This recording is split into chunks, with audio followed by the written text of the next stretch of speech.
안녕하세요. 다원교육에서 양정고등학교 수업 맡고 있는 국어강사 김가람입니다.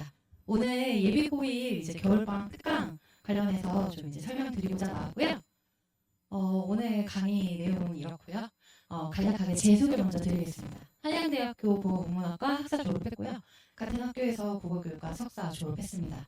강사 생활은 반포 대치 쪽에서 시작해서 수능 국어 고등학교 내신 하다가 지금은 목동 다원교육에서 주강하고 있습니다. 오늘 예비고일 이제 학부모님들 오시면 항상 궁금해 하시는 게 중학교 국어에서 고등학교 국어 가면 되게 어렵다고 하던데 뭐 고등학교 국어 가면 다 뭐 성적이 안 나온다고 하던데 이렇게 막연하게 알고 계신데 이제 고등학교 국어라는 것이 어떤 식으로 진행이 되는지 그리고 중학교 국어랑은 또 어떤 부분에서 차이가 있는지 이런 것들을 조금 구체적으로 설명드리려고 고등 국어의 로드맵을 한번 준비를 해봤습니다. 1학년, 2학년, 3학년 모두 1, 2학년 같은 경우에는요. 공통 교육 과정에 의해서 교과서 출판사별로 이제 다루는 작품의 세부 내용만 차이가 있을 뿐이고 전체적으로 다루는 내용은 동일합니다. 1학년 1학기 때는 문학에서는 갈래론, 문법에서는 의문문, 그리고 어문 규범, 그리고 뭐 매체라든지 아니면 비문학 지문, 소위 말하는 독서 지문이죠. 이런 것들 다루게 되고 2학기 때 문학에서는 문학사, 그리고 문법에서는 중세 국어, 문장문의 문법 요소 그리고 그 외 동일합니다. 1학년 같은 경우에는 국어의 전 영역을 1년 동안 공부하는 거라고 보시면 되고요. 그리고 2학년 1학기가 되면 모든 학교 공통으로 문학을 공부하게 됩니다. 문학 같은 경우에는 이제 시대별, 갈래별로 나눠서 좀 더 심화 학습을 하는 거라고 봐주시면 되고요. 2학기에 가면 독서나 언어 매체, 이거는 이제 학교별로 선택이 달라요. 독서나 언어 매체 둘 중에 하나를 선택해서 그쪽을 이제 심화 학습하게 되고 3학년에 올라가면 여기에서 선택하지 않았던 나머지 과목들을 하게 되는데 그때부터는 어차피 모든 학교가 수능 특강을 끼고 공부하기 때문에 사실상 내용은 크게 의미는 없습니다. 그러니까 이런 전체 국어의 로드맵을 강사도 머릿속에 가지고 있어야 아이들에게 그 시기에 맞는 뭐 공부할 만한 내용이라든가 이런 것들을 당연히 권해줄 수 있고요. 학부모님들 역시 이런 전체 국어의 로드맵을 머릿속에 가지고 계셔야 우리 아이가 고등학교 1학년 여름방학에는 뭐 해야겠구나. 1학년 겨울방학에는 뭐를 좀 들어야겠구나. 이런 것들을 학생들을 위해서 이제 계획을 짜 주실 수 있기 때문에 이제 전체 국어의 로드맵을 좀 준비를 해봤습니다. 그럼 이제 고등 국어가 뭐가 그렇게 다르냐 세 가지 영역으로 좀 나눠봤는데요. 일단 개념학습 말로는 많이 들어보셨죠? 개념학습을 해야 된다던데 뭐 문학 개념어 수업을 꼭 들어야 된다던데 이 개념이 사실은 어려운 건 아닙니다. 중학교 때도 물론 당연히 개념을 가르치는데요. 개념이라는 것이 하나 고정된 것이 아니라 계속해서 이제 쓰는 말을 좀 바꾸기 때문에 이제 이 개념학습이라는 게 중요합니다. 고등학교에서도. 예를 들면 깡총깡총 같은 말들은 중학교 때는 의태어 뭐 이렇게 배우거든요. 모양을 흉내는 말이다. 그리고 조금 심화로 배우면 음성상징어다. 이렇게 배우게 됩니다. 고등학교에 가면 모든 음성상징어는 문법적으로는 부사고 모든 부사는 부사어거든요. 그러니까 분명히 나는 학교에서 나 이거 의태어라고 배웠는데 이랬는데 문제를 보면 부사어를 활용하여 대상을 감각적으로 묘사한다. 이렇게 나오니까 집에서 어머님들한테 시험 잘 봤어? 이러면 난 공부를 했는데 내가 공부한 내용이 안 나오던데? 이렇게 얘기하는 현상이 이제 이것 때문에 일어나는 거거든요. 그래서 당연히 고등학교 국어에서는 이런 개념을 먼저 공부를 하고요. 그리고 내가 아는 개념들이 어떤 식으로 문제에 적용되어서 나오는지 다양한 문제에 적용해보는 능력도 요구가 됩니다. 당연히 또 국어의 모든 영역에 있어서 일정 수준 이상의 성취도를 요구하고 있고요. 그래서 고등국어가 조금 중등국어에 비해서는 난이도가 많이 올라간다는 느낌을 받으실 수밖에 없어요. 학생들의 입장에서도 학부모님들의 입장에서도 그렇습니다. 그래서 또 이제 영역이 나뉘다 보니까 영역별로 학습 전략도 좀 달라집니다. 문법 같은 경우에는 사실상 중등국어에서는 크게 신경을 안 쓰는 부분이고요. 저희 아이는 국어를 되게 잘했는데요 하는 경우에는 그냥 책을 조금 읽었다, 문학적으로 조금 감각이 있다 이 정도였을 확률이 좀 높고요. 이제는 영역이 세분화되고 거기에 대한 어느 정도의 다 각각의 전략을 필요로 하기 때문에 문학을 내가 좀 잘하더라도 문법 능력이 받쳐주지 않으면 오히려 문학에서 문제를 풀지 못하는 경우도 생기게 됩니다.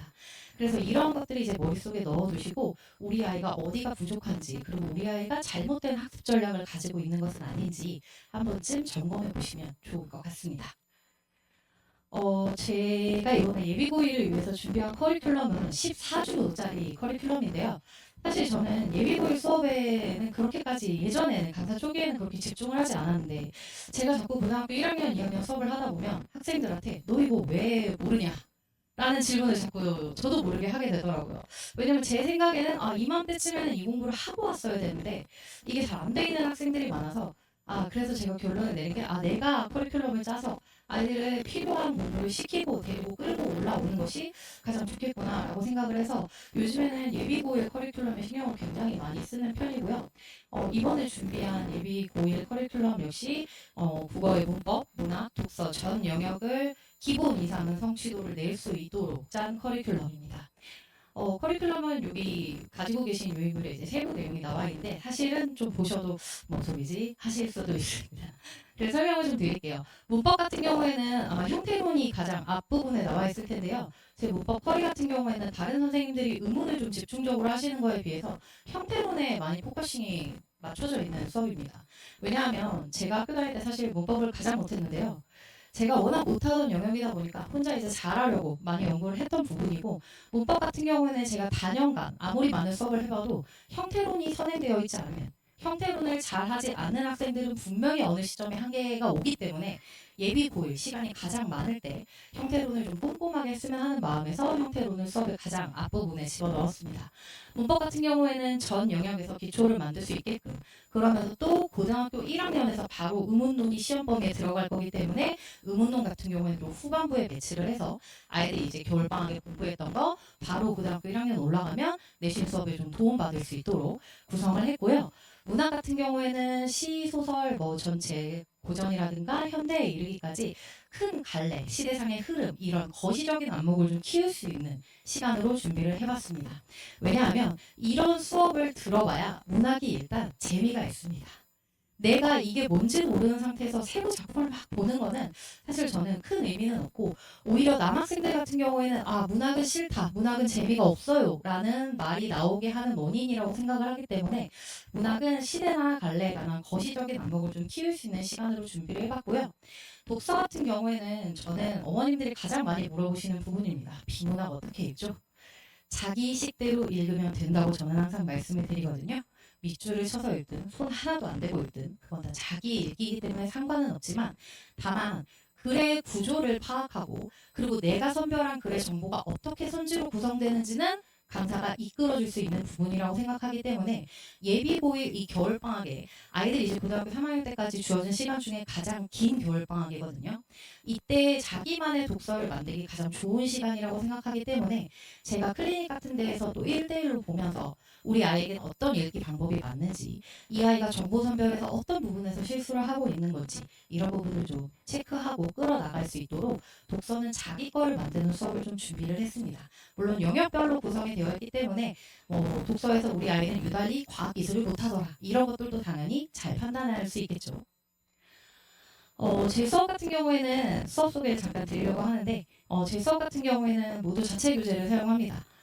강사가 없을 때 학생들 옆에 있어줄 수 있는 건 항상 교재라고 생각하기 때문에요. 교재 개발에 굉장히 많은 노력을 기울이고 있고요.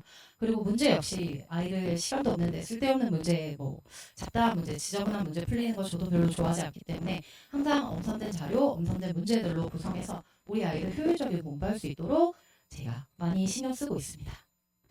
제 수업 같은 경우에는 당연히 테스트나 제시험 같은 것들을 보고 있고요. 그리고 또 수업 분석 보고서 제가 지금 말하면서도 어머님들이 계속 이렇게 쳐다보고 있듯이 제가 말하면서 계속 사람들을 쳐다보는 게 습관인데요. 저희 아이들도 그래 수업 시간에 항상 한 명 한 명 쳐다보거든요. 그러니까 당연히 이 아이 오늘 집중력 좀 떨어졌다. 혹은 이 아이가 좀 못 알아듣는 것 같다. 이런 것들 다 개별로 체크해서 어머님들께 피드백 문자로 보내드리고 있으니까요. 잘 읽어봐 주시면 좋을 것 같습니다. 그리고 질문톡도 운영하고 있어서요. 아이들 항상 재미있게 저는 공부하고 있습니다. 제가 준비한 이번 겨울방학 특강은 고등국어 14주 완성반이라는 이름입니다. 완성반이라는 이름을 붙였을 때는 그만큼 제가 자신이 있다는 거겠죠. 11월 23일 토요일 개강이고요. 오전 9시 30분부터 1시까지 수업하고 있습니다. 겨울방학에 아이들 고등학교 가서 국어로 어려움 겪지 않도록 잘 준비해서 꼼꼼하게 수업하겠습니다. 감사합니다.